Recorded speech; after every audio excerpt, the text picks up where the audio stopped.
Dr. Ayanna Pierce didn't fight for her seat. She earned it.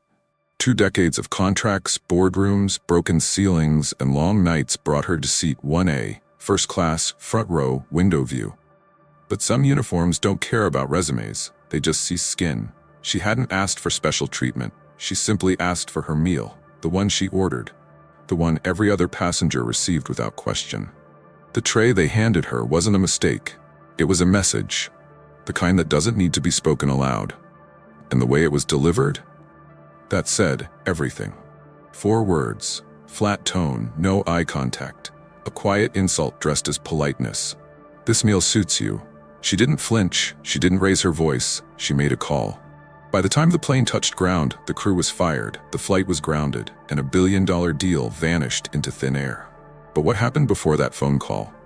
What made one of the most respected CEOs in the country decide that enough was enough? At 30,000 feet. This is Echoes of Hope Stories HQ, where true human stories hit harder than fiction. If you're watching right now, subscribe for more stories like this, and drop your country in the comments. We read every single one. Now here's what you need to know. That flight attendant didn't just serve the wrong meal. She served it to the wrong woman. Before that flight, before that tray was set down in front of her like an afterthought. Dr. Ayanna Pierce was already used to being underestimated. But she never let it slow her down. Born and raised on the south side of Chicago, Ayanna didn't have much. A single mother, a cramped apartment, street lights flickering outside her window while she studied engineering textbooks borrowed from the library. She wasn't handed opportunity, she had to chase it every step of the way. Her brilliance didn't go unnoticed. Scholarships came, first to Spelman, then an MBA from Wharton. By 33, she had become one of the youngest black women in the country to launch a green tech firm without venture backing. By 38, she was sitting on panels beside world leaders, speaking not just about energy, but about equity. But Ayanna wasn't interested in being celebrated. She was interested in being respected. Her company, Verdant Solutions, had recently completed a multi-year solar grid rollout across Ghana, South Africa, and parts of Nigeria. Now she was flying to Zurich to meet with European investors to finalize a $200 million expansion deal. If signed, it would secure clean energy access to over 400,000 people across rural East Africa. But there was something else about this trip. Ayanna had chosen that airline on purpose. They weren't just transporting her. They were being evaluated. Her board was considering them for a 7-year contract to manage logistics for Verdant's executive and engineering teams across 3 continents. A potential partnership worth over $300 million in service deals. This wasn't just a flight, it was a test. One the airline didn't even know they were taking. But here's what racism doesn't care about: your net worth, your portfolio, your PhD, your intentions. To the wrong person, in the wrong uniform, you're still just a seat that doesn't belong.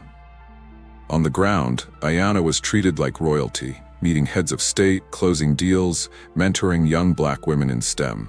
But at 30,000 feet, all that disappeared. Because when she boarded that flight, she didn't wear a title. She didn't walk in with her face on a magazine cover. She walked in quietly, like she always had, dignified, unbothered. And that's what bothered them most. She had selected a window seat in row 1A, early boarding as requested. She sat down, buckled in, checked her notes for the Zurich summit. A few minutes later, the crew walked by. One looked at her, paused, and whispered to another attendant. That was the moment. There was no scene, no shouting, no confrontation. Just a look that said, "Are you sure she's supposed to be here?" What happened next wouldn't be loud. It wouldn't even make headlines at first. It would look like a mistake, an accident, a small oversight that could be brushed off. But when that tray landed in front of her and the words were spoken, words laced with assumption, resentment, and quiet cruelty, Ayanna didn't flinch. Because when you've been climbing your whole life, you learn to recognize the exact moment someone tries to pull you back down. And that was their mistake. Not the meal. Not the words. Underestimating the woman in seat 1A, Dr. Ayanna Pierce arrived at the airport like she always did. Precise, punctual, and prepared. Cream blazer, gold cufflinks. Crisp white shirt, collar pressed just enough to say, "I'm not here to be questioned." She checked in without issue. The staff at the counter smiled, brief, transactional. No fuss. But as she approached the first-class gate, she caught it. The pause. The raised brow. The silent scan, top to bottom. He didn't ask for her ID. He didn't ask to verify her seat. He just paused too long, like he needed to make sense of what he was seeing. She offered a polite nod. He returned it, stiffly. The boarding pass scanned. The green light flashed. But respect didn't follow. She walked onto the plane with her briefcase in hand, rolling bag behind her, like every other professional in that cabin. The crew member at the door gave her a tight smile, eyes flicking down, then away.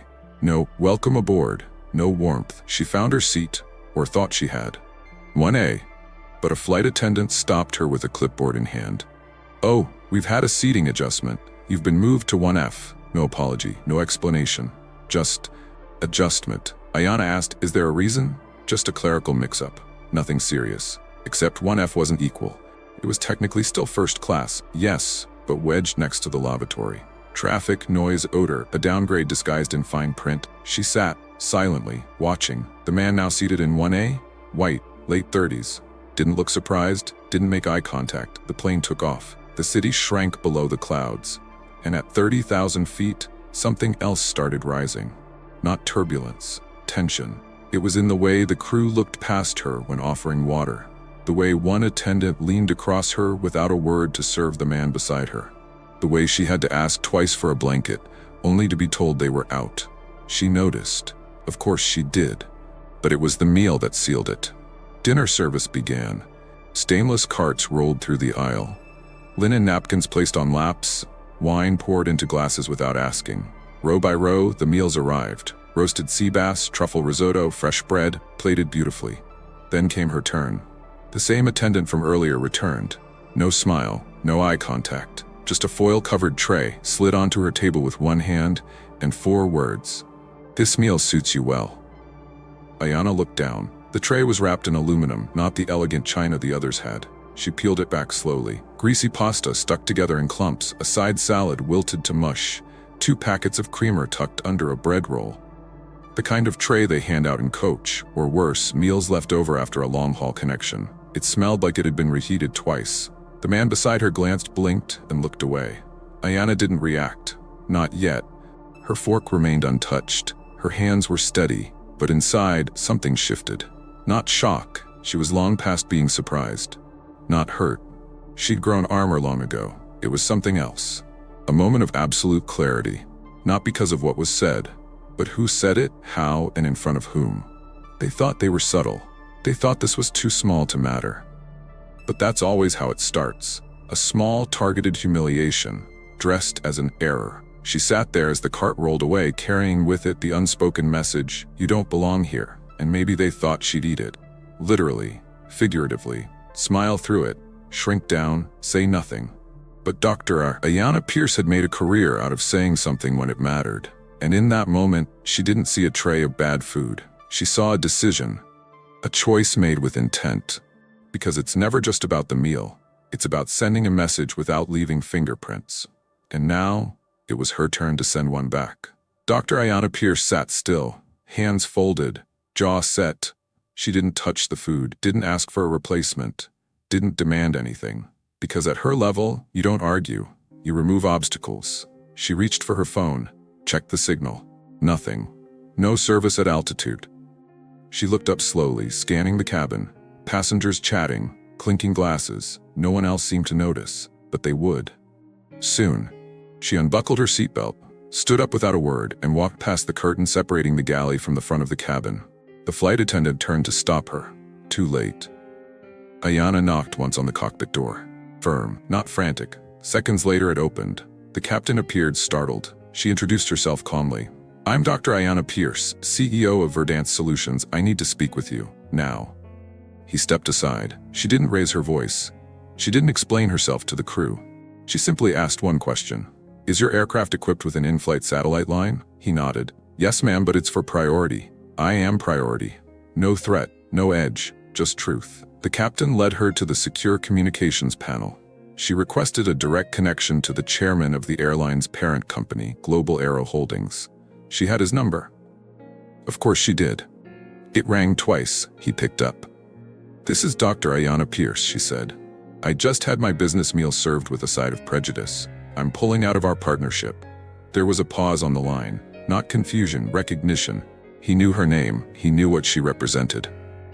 And he knew what this call meant. "Dr. Pierce," he began, please, if there's been any misunderstanding." "No misunderstanding," she interrupted. "I want the names of every crew member on this flight. I want them removed immediately upon landing, and I want this aircraft grounded. Not rerouted, not reassigned. Grounded." The chairman hesitated. She continued, "Let me be clear. If this plane touches another runway without disciplinary action in place, I will make a public statement before I exit the terminal, and I will ensure our $300 million in logistical partnerships leave your hands permanently." The voice on the other end lost its polish. "Yes, Dr. Pierce, you'll have everything you requested." She ended the call. "No thank you. No pleasantries." She returned to her seat. The same crew member who had handed her that foil tray passed her in the aisle, offering a fake smile this time. Ayanna didn't look up. But word had traveled. You could feel it. The atmosphere shifted. The flight attendants who once ignored her now moved with nervous precision. Polite, overcorrecting, awkwardly attentive, because someone had made the call they never imagined could be made from inside that cabin. There's something unsettling about watching people realize they've gone too far, not because they care, but because they finally know who you are. And that's what made it worse. They didn't regret the insult. They regretted who it landed on. The rest of the flight continued in forced silence. Ayanna didn't eat, didn't speak. The man beside her said quietly, "That was wrong. I saw it. I'm sorry." She nodded once, nothing more. She wasn't looking for validation. She was already focused on what came next, because this wasn't about one bad tray. It was about how quickly people in power think they can humiliate someone who doesn't fit their idea of first class. As the plane began its descent, Ayanna placed her phone back in her bag. Notifications were flooding in. The video had already been uploaded. Passenger footage, just a few seconds, but enough. Her story wasn't public yet, but it was coming. The captain's voice came over the intercom. "Ladies and gentlemen, due to an operational issue, we've been instructed to ground the aircraft upon landing. We appreciate your cooperation." A few murmurs. The crew looked uneasy. They knew. Ayanna didn't look at them, didn't need to. She had already made her point. At 30,000 feet, without raising her voice, without leaving her seat for more than a moment, she had flipped the power dynamic. And once the wheels hit the ground, the damage would begin. Not to her. To them. The plane hadn't even touched down when the storm began. Somewhere near row 3, a passenger had quietly taken out their phone when they overheard the comment. Not the whole conversation. Not a full video. Just a 4-second clip. A tray. A face. And the words, "This meal suits you well." The phone stayed low. The camera steady. No one thought it would go viral until it did. By the time the plane taxied to the gate, that clip was on TikTok. 3 million views in the first hour, 4 million before Ayanna stepped off the aircraft. It started with a caption, "They gave this to a black woman in first class. Listen to the way she's spoken to." Then came the hashtags, "Flying while black," "Meal suits you," "Fire the crew," of 30 feet of disrespect. Screenshots spread to Twitter. LinkedIn posts followed, corporate professionals weighing in. Then CNN, MSNBC, Forbes. Local stations picked it up as breaking news. Black CEO denied meal in first class, airline in crisis. Someone found Ayanna's name, her company, her credentials. The clip didn't need drama. The silence in her face said everything. And the internet didn't stay silent. Inside the airline's headquarters, panic set in. The chairman who took Ayanna's call issued an internal memo. "We are conducting a full review of the incident aboard Flight 894. Legal departments drafted statements. PR scrambled for spin, but no apology, no accountability. Their social team posted a generic response. "We value every customer and are investigating the situation thoroughly." Comments flooded in. "You investigated the wrong woman? Where's the apology? Why is she getting economy food in first class?" It wasn't just Black Twitter now, it was tech Twitter. Business forums, investor groups, DEI consultants, politicians. What was supposed to be a routine route from New York to Zurich had turned into a public dissection of corporate racism, live and global. And then Ayanna spoke. Her response wasn't a thread, wasn't a viral selfie. It was one line, posted with a black square and a white caption. No review needed. I experienced what I experienced, and I'm done being quiet. Nothing more, no detail, no outrage, just truth. It was shared 200,000 times within 24 hours. Board members began asking questions. Shareholders scheduled emergency calls. One of the airline's diversity consultants resigned publicly. We've trained them, they just don't want to change. Then came the investors. A Swiss bank with ties to the pending $200 million energy deal announced they were pausing talks. Another followed. By day 3, Verdant Solutions released an official statement. We are redirecting all international travel partnerships until further notice. And the money started walking. This wasn't a tweet storm, it was a seismic shift. Because Ayanna wasn't just another black woman being mistreated on a flight. She was a decision maker, a boardroom heavyweight, and she had receipts, contracts, emails, proof that her company was prepared to funnel hundreds of millions into this airline's infrastructure before that flight. And now, every cent was gone. Commentators tried to spin it. It was one tray of food. The attendant didn't mean it. Isn't this a little extreme? But people pushed back, hard. A former flight attendant posted anonymously, "We're taught who matters." They'll never say it outright, but you know by who gets served first, who gets smiled at, who gets questioned. Another black executive shared his own story. They once made me show my ID after boarding, said I looked out of place. Ayanna's experience wasn't an outlier. It was the pattern, finally caught on camera, finally attached to someone powerful enough to make it matter. And all the while, Ayanna stayed quiet. No interviews, no press tour, no victory lap. Because this wasn't a victory, it was a line drawn in the sky. And quietly, behind closed doors, the airline began negotiating something they'd never planned to offer: an apology. If you've watched this far, it means the story struck something in you. Maybe you've been where Ayanna sat. Maybe you've seen it happen. Maybe you're just waking up to how deep this runs. If this story moved you, pause for just a second, like this video, hit subscribe, and drop your country in the comments below. We want to know where you're watching from, and we do read them all. Because when stories like this are shared, they stop being stories. They become pressure. And pressure changes everything. The airline didn't realize how much it stood to lose until it was already gone. Dr. Ayanna Pierce wasn't just a customer in first class. She was a corporate partner, preparing to finalize a 7-year strategic logistics contract for her company's expanding operations across Europe and West Africa. Verdant Solutions was about to name the airline as its exclusive international carrier, providing executive travel for engineers, sustainability teams, and regional directors. The deal? Worth an estimated $300 million. Everything had been progressing smoothly. Legal had reviewed the terms. Ayanna herself had signed off on the final service audit, this very flight being part of it. But when that tray landed on her table, so did the final straw. She didn't need a lawyer. She didn't wait for another meeting. She didn't ask for clarification. She called her board the moment she reached Zurich. Brief, focused, final. Pull the deal, effective immediately. They didn't argue. They knew why, and they knew Ayanna wasn't just reacting. She was protecting the integrity of every employee who'd ever been overlooked, disrespected, or dismissed on the road to doing world-changing work. The cancellation hit headlines within hours. What was once an internal crisis now had a price tag attached. Journalists didn't have to dig. The press release came straight from Verdant's HQ. Effective today, we are terminating all pending partnerships with Global Aero Holdings and its affiliates. We are actively seeking alternative carriers who reflect our values, our workforce, and our standards of dignity in international travel. And that was the sentence that broke the airline's back. Investors started asking questions. Why wasn't this handled in flight? Why wasn't it addressed before landing? Why did the airline let a single tray cost them a legacy contract? Behind the scenes, damage control meetings turned into crisis calls. Analysts rang warning bells. A public shareholder briefing was scheduled within 72 hours. The chairman who'd taken Ayanna's call was pressured to step aside. One executive in charge of customer experience quietly resigned. 2 others were reassigned. But that wasn't the end. Ayanna's name carried weight. Her silence now carried more. Other black executives took notice. Messages went out. Emails, private calls, One by one, high-profile professionals and diversity-driven firms began issuing quiet bans.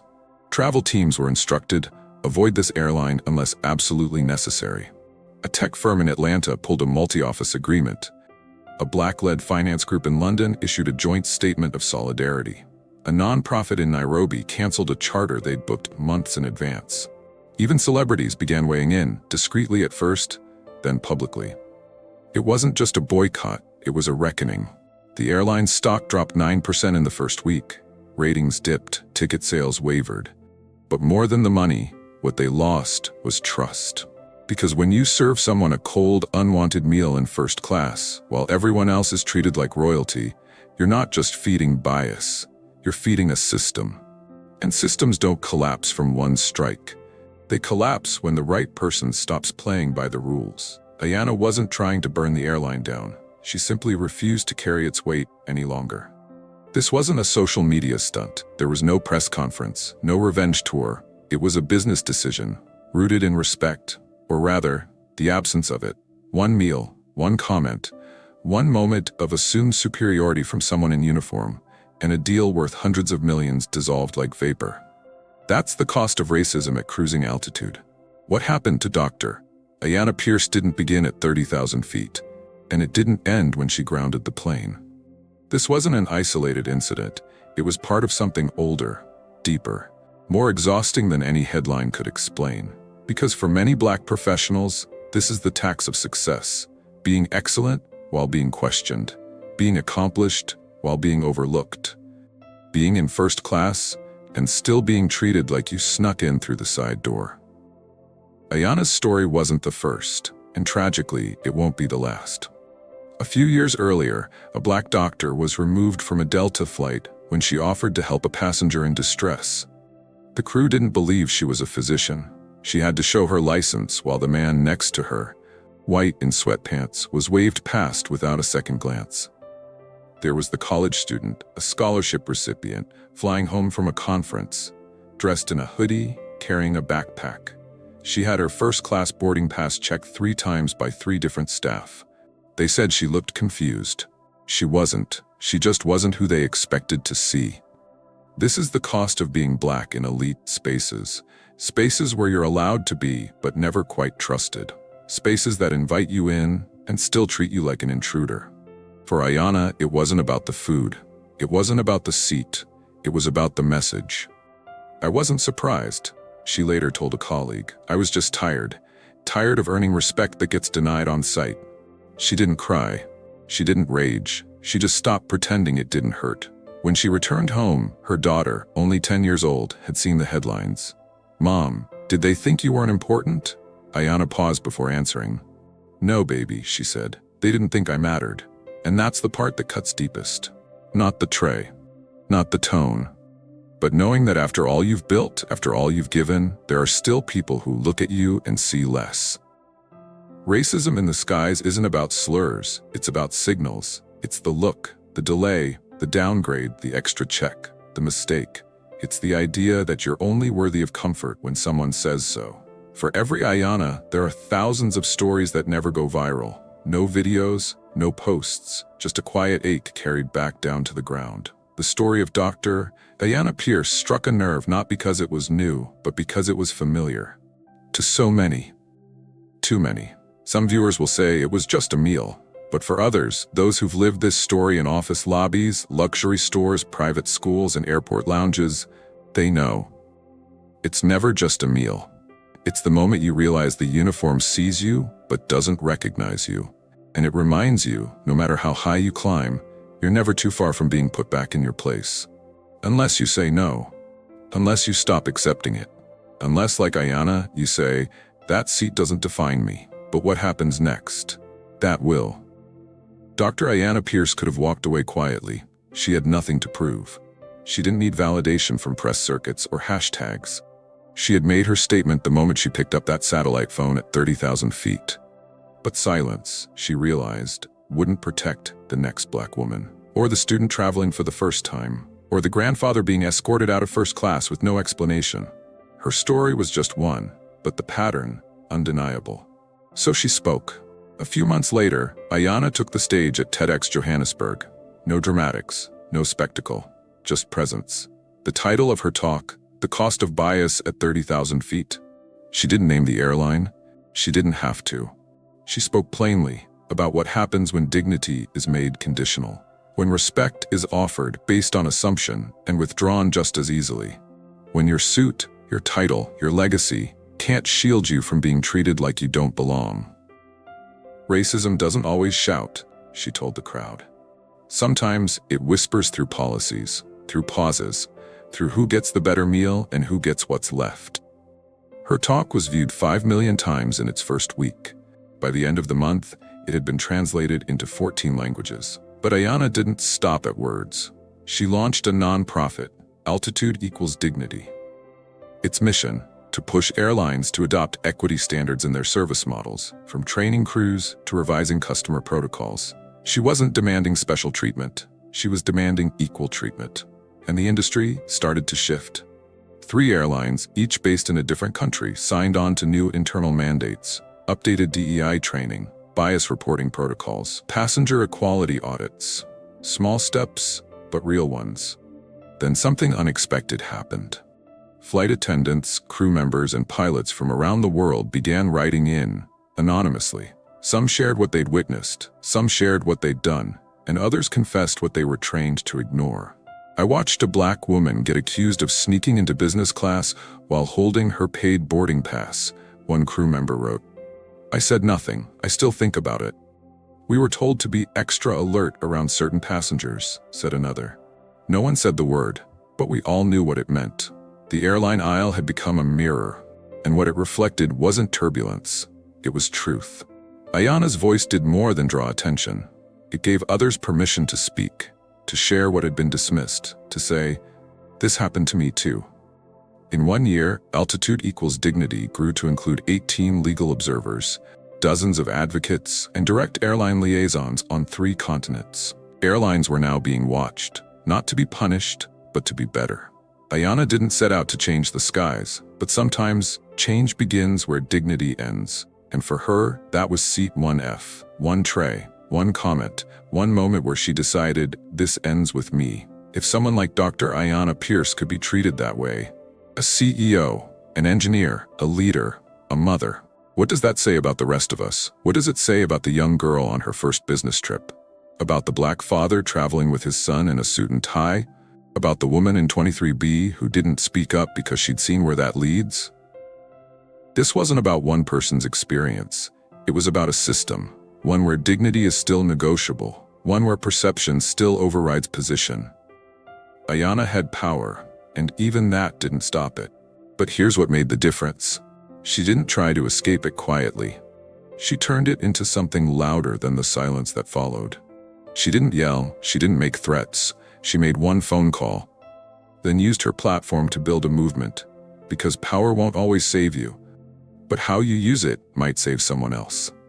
And that's what this story is about. Not the meal, not the seat, not the contract. It's about the decision to stop shrinking. It's about the moment you realize you don't have to accept disrespect to protect your place, that you don't have to pretend it didn't happen, that you can lose the deal and still win something far greater. In the weeks that followed Ayana's story going public, thousands of messages poured in, some from strangers, some from fellow CEOs, some from flight attendants themselves. One said, "Your story gave me the strength to file the report I should have filed 2 years ago." Another, "I thought it was just me. Thank you for reminding me it's not." The ripple reached further than she expected. And that's what happens when one voice chooses not to make itself small anymore. They served her a cold meal and warm humiliation, but she served them a lesson no one will forget. And now it's your turn. If you've made it to this point in the video, that means this story spoke to something inside you. Maybe it reminded you of a time you were misjudged. Maybe it opened your eyes to how deep this still runs. So here's what you can do and why it actually matters. Subscribe to Echoes of Hope Stories HQ, because stories like this deserve space, not silence. When you subscribe, it tells YouTube, this content is important, show it to more people. It helps this platform recognize that voices like Ayana's, And yours deserve to be front and center, not buried. Comment below.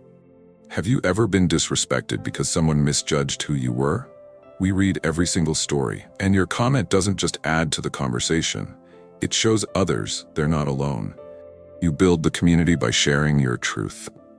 Like this video, because when you do, YouTube's algorithm gets a signal.